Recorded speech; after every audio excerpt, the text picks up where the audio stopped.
గుంటూరు ప్రజలందరికీ నమస్కారం. మన పాత శంకర్ విలాస్ ఫ్లైఓవర్ బ్రిడ్జ్ ని కూల్చేసి 9th ఆగస్ట్ ఎల్లుండి నుంచి మన కొత్త శంకర్ విలాస్ ఫ్లైఓవర్ కన్స్ట్రక్షన్ అనేది స్టార్ట్ అవుతుంది. దాని రిలేటెడ్ గా కొన్ని డైవర్షన్ పాయింట్స్ ఐడెంటిఫై చేయడం జరిగింది. So almost 6 important points identify చేయడం జరిగింది. అది ఇప్పుడు ప్రజలకి మనము ఆ పోలీస్ తరఫు నుంచి చెప్తున్నాము. సో ఫస్ట్ డైవర్షన్ పాయింట్ మనకి హెవీ వెహికల్స్, మనకి అమరావతి రోడ్ నుంచి ఎంటీబీ సెంటర్ వెళ్తున్న హెవీ వెహికల్స్ అన్నింటినీ కూడా మనం inner ring road, chillies point నుంచి ఇన్నర్ రింగ్ రోడ్ ద్వారా పంపిస్తాము. ఇది ఫస్ట్ ఇంపార్టెంట్. రెండవది ఏంటంటే మనకి కారు, ఆటోస్, 2 వీలర్స్ అన్ని కూడా మన లార్జ్ సెంటర్ నుంచి టువర్డ్స్ ఎంటీబీ సెంటర్ వెళ్తున్నవన్నీ కూడా ఇప్పుడు అరందల్పేట, పొట్టి శ్రీరాములు నగర్, డొంక రోడ్డు, 300 రోడ్డు ద్వారా పంపిస్తాము. లేకపోతే బ్రాడీపేట్ నుంచి కంకరకొండ ఫ్లైఓవర్ ద్వారా మనం పంపిస్తాం. ఇది సెకండ్ ఇంపార్టెంట్ డైవర్షన్.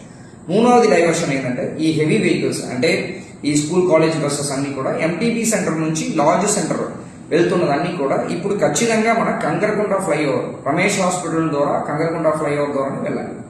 సో మనకి నాలుగవది ఇంపార్టెంట్ డైవర్షన్స్ ఈ కోబాల్పేట, కృష్ణానగర్, చంద్రమౌళి నగర్, బృందావన్ గార్డెన్స్, తర్వాత లక్ష్మీపురం, ఇదన్నీ మార్కెట్ ఏరియా ద్వారా వస్తున్న డైరెక్షన్ అన్ని కూడా ఇప్పుడు పటాపురం పోలీస్ స్టేషన్ రోడ్ ద్వారా కానీ, లేకపోతే బ్రాడీపేట 18th లైన్ ద్వారా కానీ, కంగరకొండ అండర్ పాస్ ని యూజ్ చేస్తూ collector office road, Ramesh hospital ద్వారా వెళ్ళొచ్చు. తర్వాత మనకి 5వ ఇంపార్టెంట్ డైవర్షన్ ఏంటంటే పటాపురం నుంచి మన జీజీహెచ్ గవర్నమెంట్ హాస్పిటల్కి వెళ్తున్నవన్నీ కూడా మనకి కంగరకొండ flyover, MTB center, women's college, Pallavi theatre road ద్వారా మనం వెళ్ళొచ్చు. తర్వాత 6th ఇంపార్టెంట్ డైవర్షన్స్ ఏంటంటే హెవీ వెహికల్స్, లార్జ్ సెంటర్ నుంచి ఎంటీబీ సెంటర్ వెళ్తున్న హెవీ వెహికల్స్ అన్ని కూడా మనకి చిల్లీస్ ద్వారా ఇన్నర్ రింగ్ రోడ్ ద్వారా బస్ స్టాండ్ వచ్చి ఆటోనగర్ ద్వారా బస్ స్టాండ్ కి మనం రావచ్చు, లేకపోతే కంగరకొండ ఫ్లైఓవర్ రూట్ ని మనం వాడుకోవచ్చు. సో ఈ 6 ఇంపార్టెంట్ డైరెక్షన్స్ అందరూ కూడా ప్రజలకి చేరుకోవాలని ఉద్దేశంతో పాటు ఈ రోజు మనం ఈ వీడియో రిలీజ్ చేయడం జరిగింది.